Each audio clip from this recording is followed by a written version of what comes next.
नमस्कार दोस्तों, मैं हूं संतोष पाठक और आप लोग देखना शुरू कर चुके हैं संतोष पाठक ऑफिशियल यूट्यूब प्लेटफॉर्म। महज कुछ घंटों बाद बिहार की राजनीति में एक बार फिर से बड़ा राजनीतिक बवाल खड़ा होने जा रहा है। महज कुछ घंटों बाद बिहार की राजनीति में एक बार फिर से सबसे बड़ा तूफान आने वाला है। लेकिन सवाल ये खड़ा हो रहा है कि क्या देश के गृह मंत्री अमित शाह साहब को इस बड़े राजनीतिक हंगामे की, इस बड़े राजनीतिक बवाल की खबर कुछ दिन पहले ही लग गई थी? ये सवाल क्यों उठ रहा है? ये सवाल क्यों उठकर निकलकर सामने आ रहा है? और जब इस राजनीतिक बवाल की खबर अमित शाह को लग गई तो अमित शाह ने क्या किया? अमित शाह ने टारगेट कम कर दिया।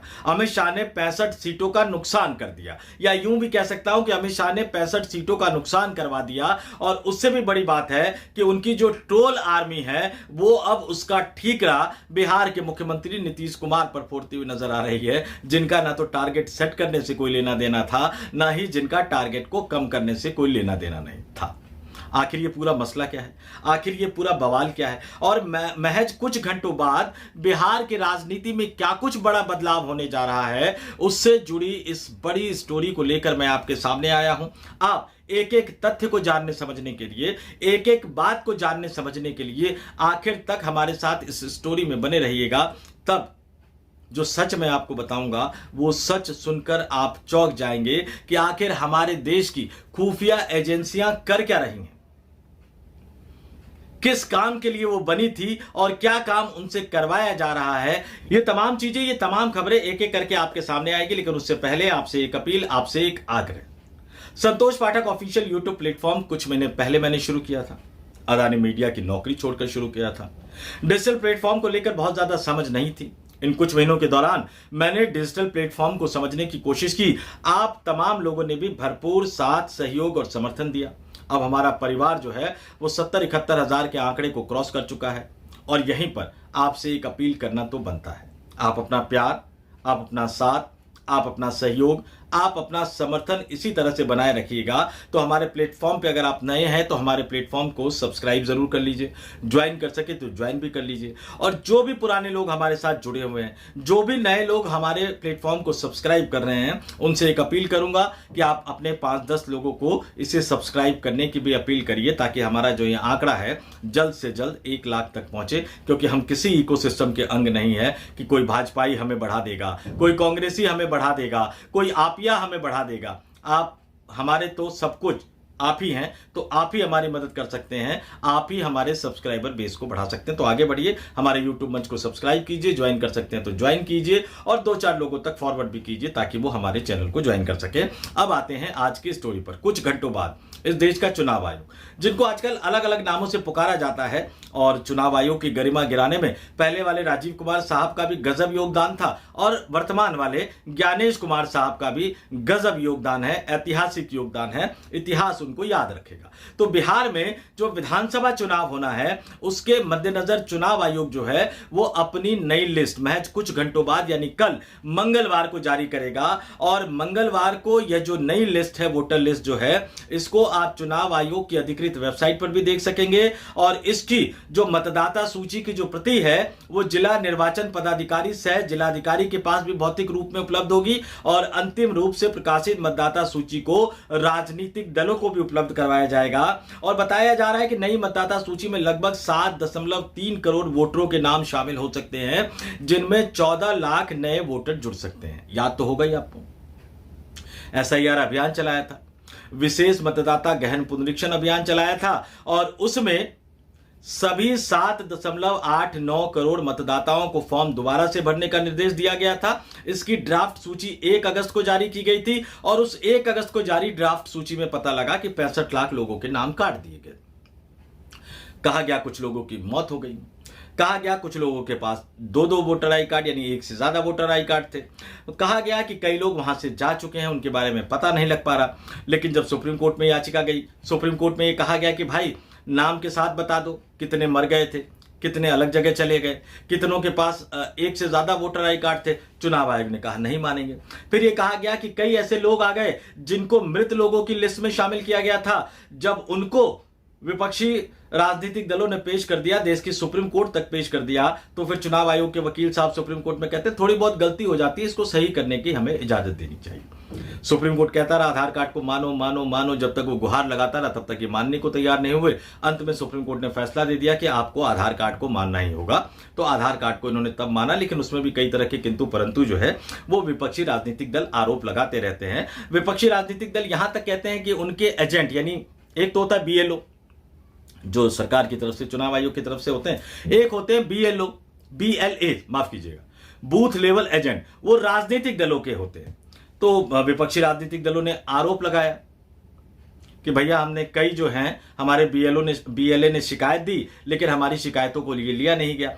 तो अब जो चुनाव आयोग कल जो मतदाता सूची जारी करेगा, वो मतदाता सूची क्या सही तरीके से बनाई गई होगी या नहीं होगी, इस बात की संभावना तो फिलहाल बहुत कम नजर आ रही है। और इसलिए मैंने कहा कि कल जब वोटर लिस्ट चुनाव आयोग जारी करेगा तो एक बार फिर से बिहार की राजनीति में एक बड़ा बवाल, एक बड़ा राजनीतिक हंगामा खड़ा हो जाएगा।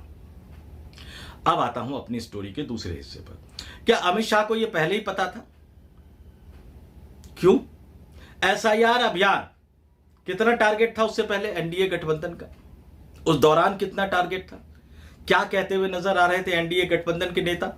SIR में जब चोरी पकड़ी गई, जब राहुल गांधी ने वोट चोरी के मसले पर पूरे बिहार में वोटर अधिकार यात्रा निकाल दी, जब राहुल गांधी वोट चोरी के मसले को बिहार के एक एक जिले का एक बड़ा मुद्दा बना चुके हैं, तो अचानक टारगेट नीचे आ गया और ठीकरा नीतीश कुमार पर फोड़ दिया गया।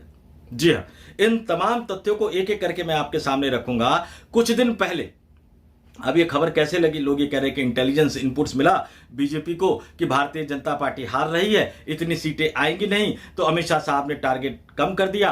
ये मेरी खबर नहीं, अखबारों में छपी खबर है जो मैं आपको बता रहा हूं। तो इस देश की इंटेलिजेंस एजेंसी का काम यह है कि वो सत्तारूढ़ दल को यह बताए कि भैया आप कितनी सीटें जीत रहे हो, या इस देश की खुफिया एजेंसी का काम देश विरोधी तत्वों के बारे में जानकारी जुटाना है, देश के गद्दारों के बारे में जानकारी जुटाना है। ये आप खुद सोच लीजिए।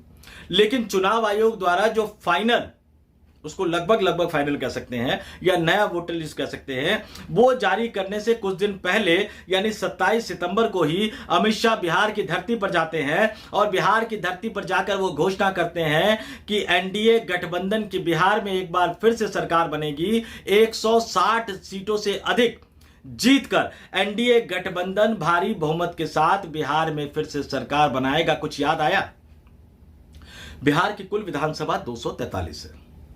अमित शाह कह रहे हैं हम 160 प्लस सीटें जीतकर बिहार में सरकार बनाएंगे। अभी कुछ दिनों पहले तक एनडीए गठबंधन के नेता ये कहते नजर आ रहे थे कि 225 सीटें जीतेंगे।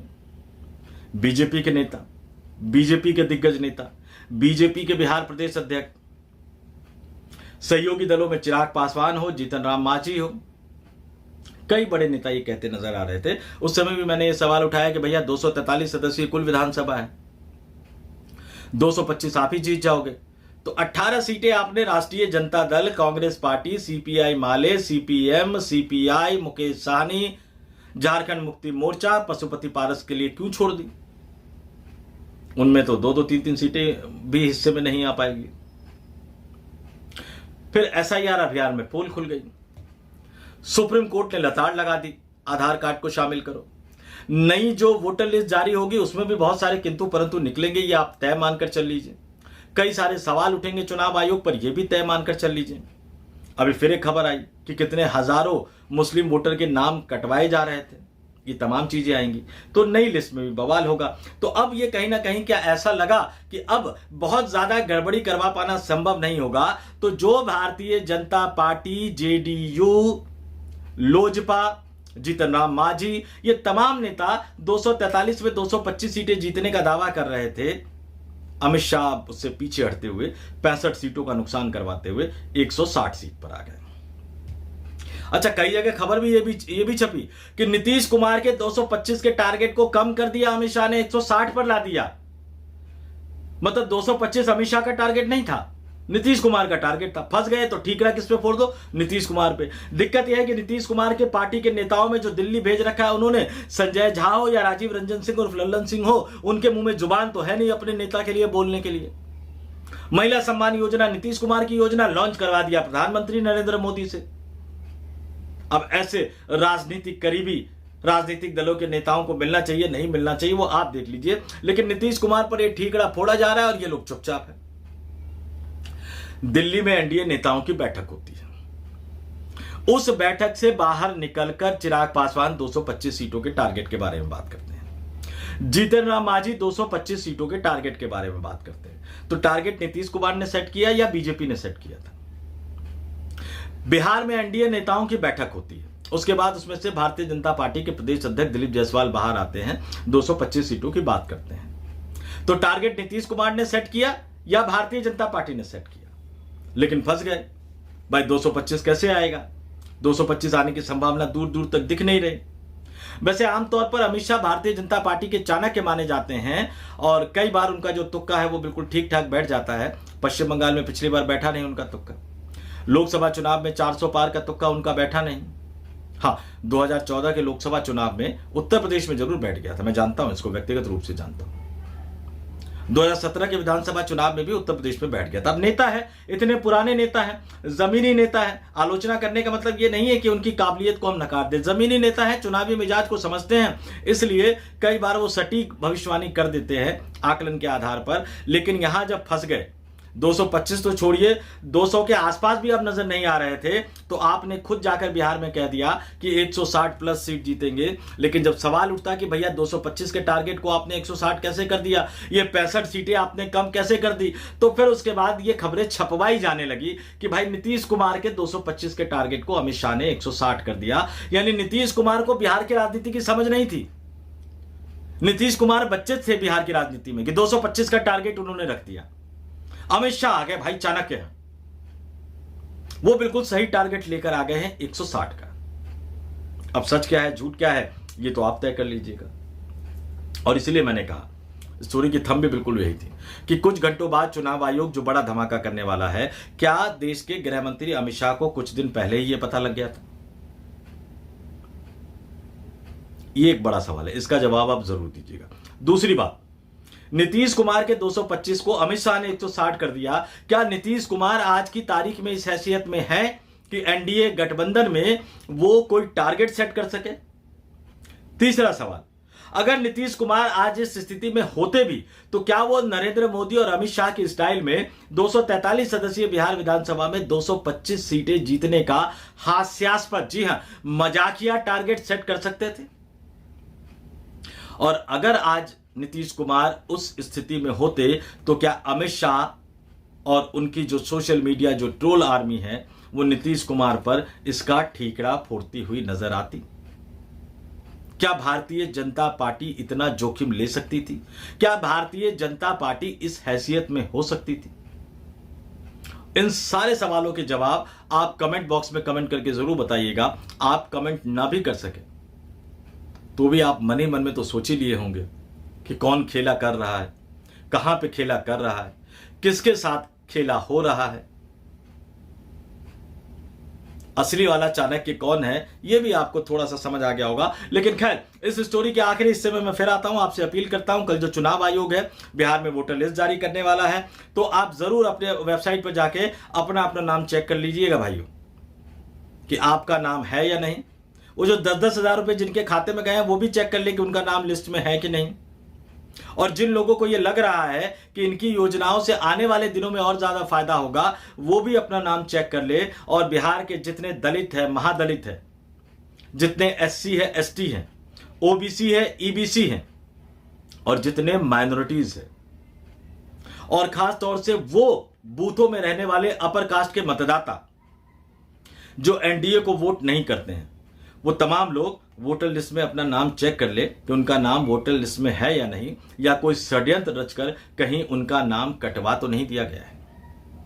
क्योंकि मैं जानता हूं कि फिर एक बार बड़ा राजनीतिक बवाल, एक राजनीतिक तूफान बिहार की राजनीति में खड़ा होने जा रहा है। तो इस वीडियो में इतना ही। मुझे यानी संतोष पाठक को दीजिए इजाजत। आप तमाम लोगों से अपील, आग्रह, देखते रहिए संतोष पाठक ऑफिशियल यूट्यूब प्लेटफॉर्म। नमस्कार।